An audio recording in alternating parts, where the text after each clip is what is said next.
My father always told me football is a gift from God.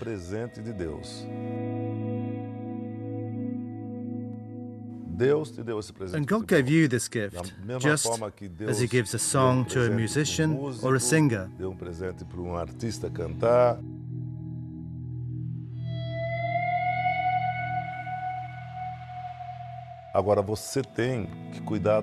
So you have to take care of your health, how you prepare yourself. You always have to respect your opponent. And if you do all that, then you'll be a great player, and no one will stop you.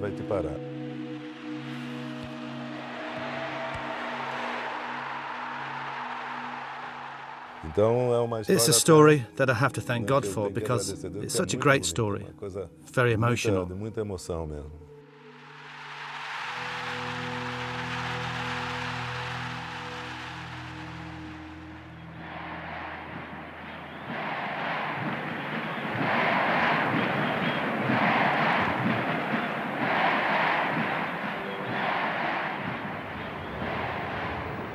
Edson Arantes do Nascimento, Pele, more than just a name, more than just a footballer.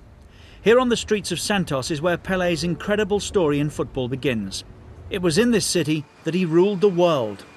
In Santos, it's impossible to escape his impact. He's a symbol of success and a symbol of Brazil's beautiful game. The son of an undistinguished footballer, he never knew anything other than a footballer's life. He couldn't have become anything else. My mum would always say, I don't want you to play. I don't want you to become a footballer. Look at your father, he's injured. And now we've got serious problems. We don't have enough money to buy food. I want you to be a doctor or a teacher, but definitely not a footballer.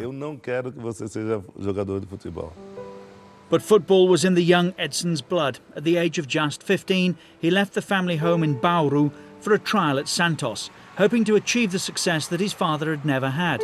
Unsurprisingly, he never returned home. We first saw him when he was only 15, and we knew straight away that he'd be a genius. He was just a kid, but was already training with the professionals. At 15, I trained for the first time with Santos, and after just one training session, they signed me up.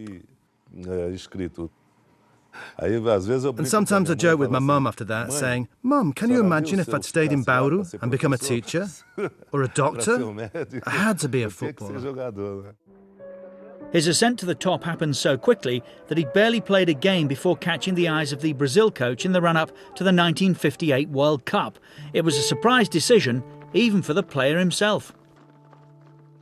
I didn't expect to be called up to the Brazilian team. I was only 16 and I wasn't even a regular starter at Santos yet. On the day when everyone was called up, we saw that little black kid and we thought, who's that? In Rio de Janeiro, we didn't know who he was. Despite an injury forcing him out of the first two games, Pele's impact was devastating. He was instrumental in helping defeat the much-fancied Soviet Union and send Brazil into the latter stages of the tournament.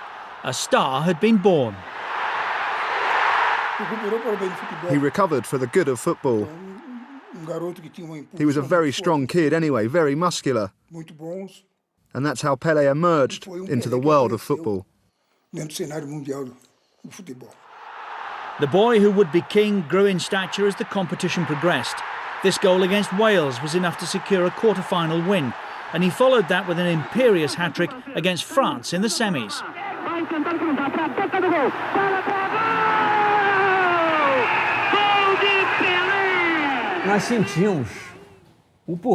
We soon saw why a kid of only 16 or 17 had been called up to the Brazilian national team.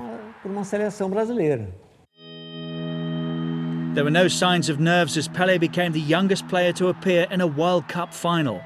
After taking a 2-1 lead against hosts Sweden, Pele then did this to score the Brazilians' third and cement his place in the history of the game.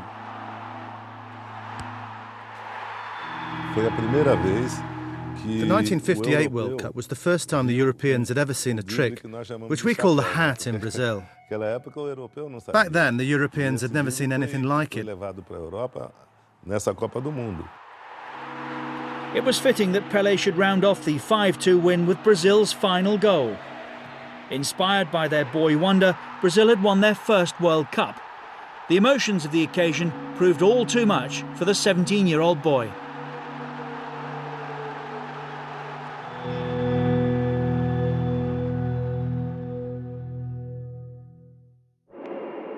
If ever there was a journey that represented Pele's step from boy to man, then this was it. He went to Sweden relatively untried and unknown. He came back to Brazil as the world's most famous player.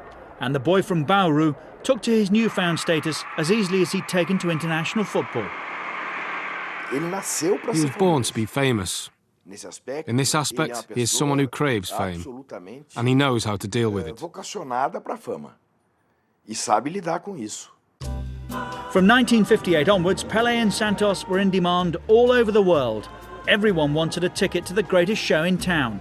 And Santos' number 10 received the sort of adulation normally reserved for pop stars. Santos played all over Europe. We played a lot there, in Germany, Italy, and we rarely ever lost either. I think it's fair to say that Santos became so well known because we toured the world.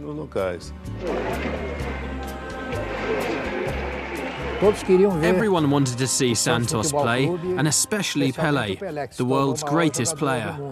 As the goals rained in, he retained that same humility that had made him such a star in the first place, and his rise to fame as a black man from humble origins resonated globally in an era of civil rights and racial integration. Today you get black players playing in every country in the world. Even in Sweden you'll see black footballers. I'm very proud to be Brazilian and to be black, and so to have made this contribution to the rest of the world. Because the integration you get today began with that Brazilian side. 4 years after their World Cup win in Sweden, Brazil travelled to Chile to defend their title. Pele was now the central figure in a largely unchanged lineup, and he underlined his growing reputation in the champions' opening game against Mexico.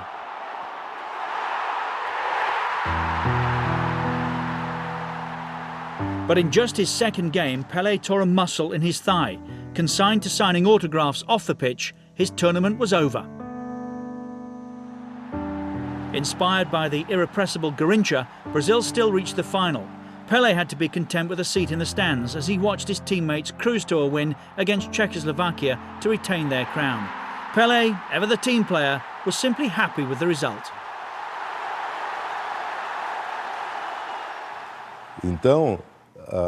The fact that I was injured was compensated for by the fact that Brazil won the World Cup. He only had to wait 3 months to remind the world what they'd missed in Chile, however.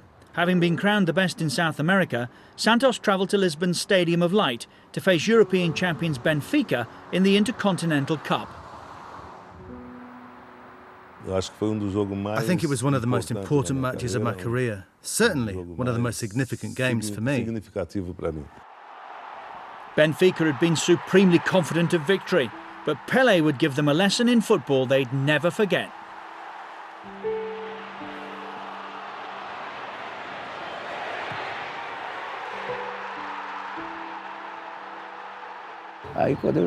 When we got out onto the pitch, it was 4-0, before they'd even opened their eyes. It was incredible, just a fantastic exhibition of football. Pele produced a virtuoso display that defied superlatives. A hat-trick and a brutal 5-2 win bore witness to a player at his destructive best. Europe's finest had been humbled.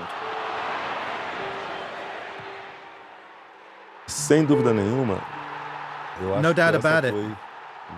I reckon that was one of the best games I ever played in my life. No doubt at all. Santos were now regarded as the strongest team in world football. They repeated the feat a year later, thrashing AC Milan in the 1963 Intercontinental Cup final. Pele and his teammates were unstoppable, becoming a South American equivalent of European giants Real Madrid. We were like a second national team. That was the secret to our success. And then at the heart of it all, we had Pele.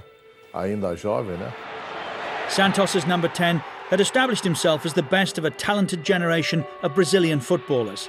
He seemed to possess no weaknesses, combining pace and power with grace and subtlety. He had everything that a footballer should have. He was a player of the highest level. Even today, I still haven't seen anyone I can compare him to. Pele made everything look easy. He had great vision, he could dribble, he was quick.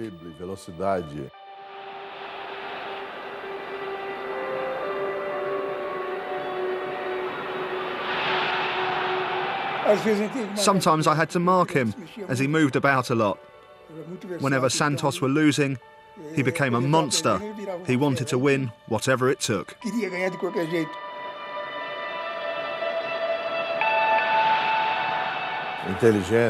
He was intelligent. He was as good with his left foot as he was with his right.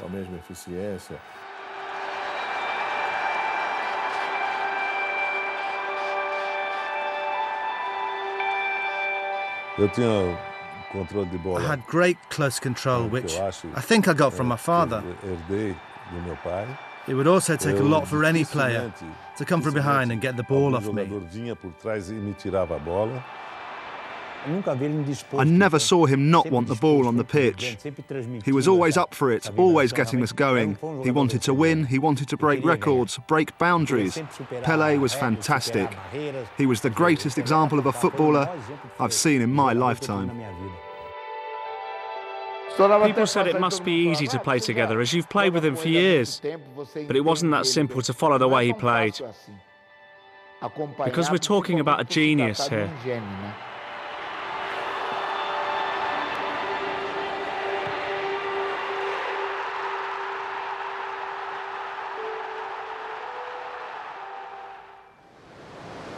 A hero in his adopted city of Santos, Pele now had to prove himself all over again on the international stage. In the build-up to the '66 World Cup, he was at his peak, having just top-scored in his 9th consecutive Sao Paulo tournament. Yet chaotic organisation behind the scenes threatened to derail Brazil's World Cup campaign. With only 2 or 3 days until our first game, we still didn't know what the team was. So it was really confusing for everyone. Pele was on target in Brazil's opening win against Bulgaria, but injury saw him miss their next game as the holders were all too easily dismantled by an ordinary Hungarian side, their first World Cup defeat in 12 years. Up next was a must-win game against Portugal and the man known as the European Pele, Eusebio. That Brazil team was one of the worst Brazilian sides I've ever seen. Really bad. The players weren't in the right condition. Even Pele wasn't. I immediately said, we're going to win this. I said that to my teammates, that we're going to win this because we're a good side, we're better than good, we're better than Brazil.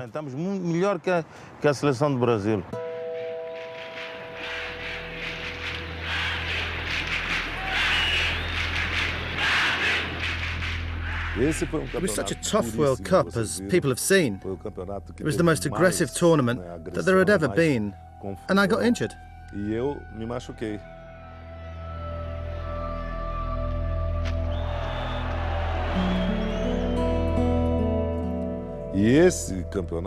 As well as my injury, Brazil also lost their grip on the World Cup. That was a really sad year. In 1966, Pele was a marked man. The Portuguese subjected him to a series of physical challenges. They claimed, however, that Pele was already carrying an injury. Pele was already injured. He came to the World Cup with an injury. It was nothing about us kicking his ankle. We knew that. Even Pele knew that. But we won, and we won easily. Pele was reduced to a shadow of the man who'd humbled the bulk of this Portugal side when Santos thrashed Benfica in '62. Eusebio ran Brazil ragged, inspiring the Portuguese to a famous 3-1 win. For Brazil, it had been a tournament to forget. In short, '66 was a disaster. With both a bruised body and ego, an inconsolable Pele threatened to walk away from football for good. It was after that World Cup that I said, I won't play football anymore. I almost made a promise that I'd leave the game behind.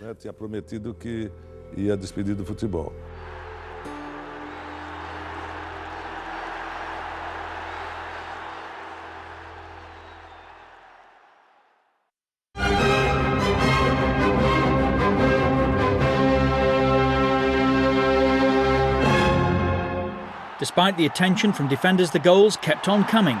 By November 1969, Pele had scored an incredible 999. He got his chance to make history as Santos played against Vasco da Gama in Rio's cathedral of football, the Maracanã. It was becoming awful, as it wasn't helping the team. We were often in positions where we could shoot, myself included, but instead of shooting we tried to pass him the ball so he could end his torments and get that 1,000th goal. With 13 minutes remaining, Santos were awarded a penalty. I looked around and everyone was shouting, "Pele," and my legs started shaking. So I thought, oh my God, I can't miss this penalty. Please don't let me miss.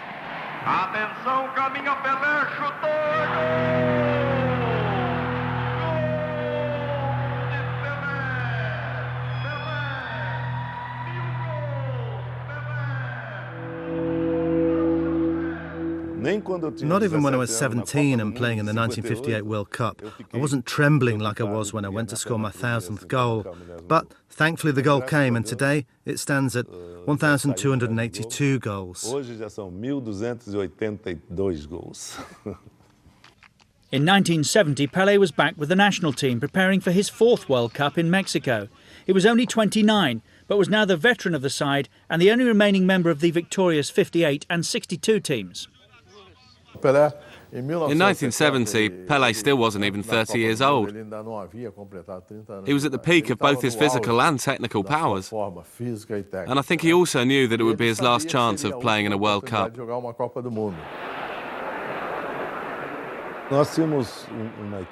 We had a very well-organised team. We played with virtually the same team throughout all the qualifying games, so we knew each other very well and how to play together. Yet if one player was going to stand out in that team, it had to be Pele. In Brazil's opening game against Czechoslovakia, he played with vigour, determination and imagination, lifting his teammates to a 4-1 win. Brazil had laid down their marker for the rest of the competition, and Pele appeared destined to leave the global stage on a high.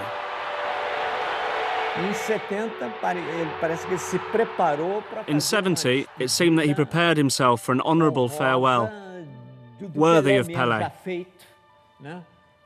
He had an incredible World Cup. Pele knew the significance of 1970. This was his final chance to be the star. From an individual point of view, I think 1970 was Pele's greatest ever World Cup. But he did it all within the group. He was so intelligent. He played for the team, but obviously still with his characteristic ability for those flashes of individual brilliance. And there were a lot of those in 1970.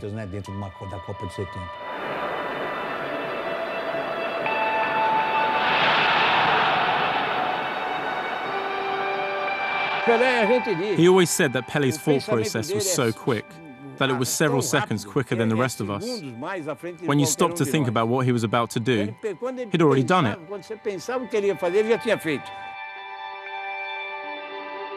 With him in the side, the win was guaranteed. As Brazil progressed to the final, Pele knew his moment had come. A win would confirm his status as the greatest of them all. But even the greats feel pressure. Even the greats have moments of self-doubt. When we were just about to arrive at the stadium and looked out of the window and saw all us Brazilians and Mexicans with the Brazil flag shouting, "Brazil, Pele," it just made me well up. I wanted to stop crying, but I couldn't. I tried to hide it as I was the oldest and most experienced player. And I didn't want the other players to think, why is he crying? This was the first World Cup broadcast in colour, when the yellow shirts of Brazil, shimmering in the Mexican sun, took on their mythical status. And this was the final that was a testament to some of the finest football ever played by perhaps the finest national team ever to grace the game. On such an occasion, there could only ever have been one man to open the scoring.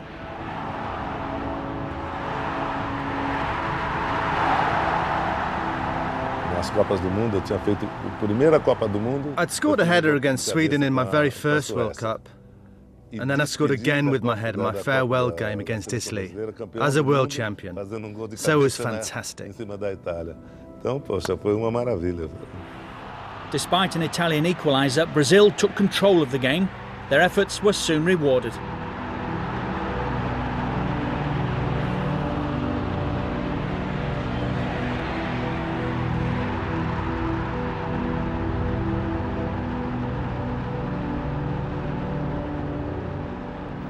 Although it sounds strange, I think the final against Italy was perhaps the easiest game of the World Cup for us.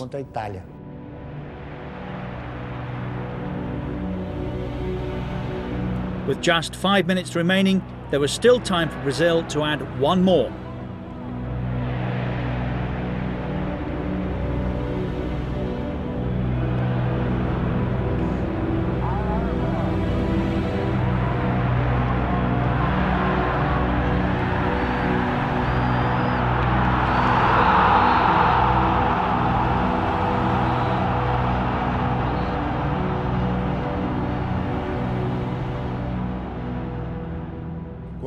When the ball came and I saw Fochetti follow Jairzinho inside, all I had to do was control it and roll it to the side as I knew what was happening. I didn't even look. I didn't need to. I knew that Carlos Alberto was making the run. I was just lucky enough to be in the right place at the right time, get on the end of Pele's pass to score. 12 years after winning his first World Cup, Pele could now celebrate a record third victory. No longer just the king of Brazil, Pele was the king of the world. The Brazil side of 1970 had perfectly captured the essence of the beautiful game inside Mexico's Azteca Stadium. And key to it all was their eternal number 10. Without any doubt, it was the World Cup of my life. I prepared myself really well for it, and it was my best World Cup, undoubtedly. It was my best ever year, and as a farewell, I just have to thank God, as it was just incredible. After 92 games and 77 goals, Pele decided to call time on his international career a year later. And back in Santos, he knew his playing days were drawing to a close. After 18 years of loyal service, he played his final game for his beloved club in September 1974. His next decision took everybody by surprise. He went to America and signed for New York Cosmos.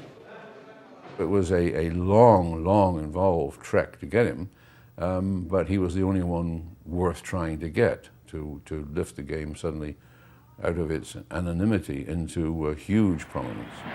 The goals still came easily, and he even helped the Cosmos to an NASL title in 1977. But his main success was in the development of the game in the US. His fame and global appeal ensured that football became one of the country's most popular sports, an appropriate legacy at the end of a glittering career. You would see a crowd like that for a soccer game in the United States? Well, he's the man that has caused it. Pele with a hard shot into the goal! A shot into the goal! Pele has scored in his last half for the Cosmos! Since his retirement, Pele has become an ambassador for the game. A whirlwind of pace and power on the field, intelligent yet humble off it, Pele transcends the game of football. Pele's star will never burn out. Because even after all these years, since we've stopped playing, Pele is still shining wherever he goes. Pele is a special player. There'll never be another player like him. I've always said that he's like an alien, that he came from Saturn, because he did incredible things. I now get to tell my children, my family, even my friends, that I had the extraordinary honour of playing with the guy I consider to be the greatest footballer of all time. He was the complete player. You can't say a man with 1,300 goals is a weakness. He has to be the best. Edson Arantes do Nascimento. Pele. More than just a name, more than just a footballer.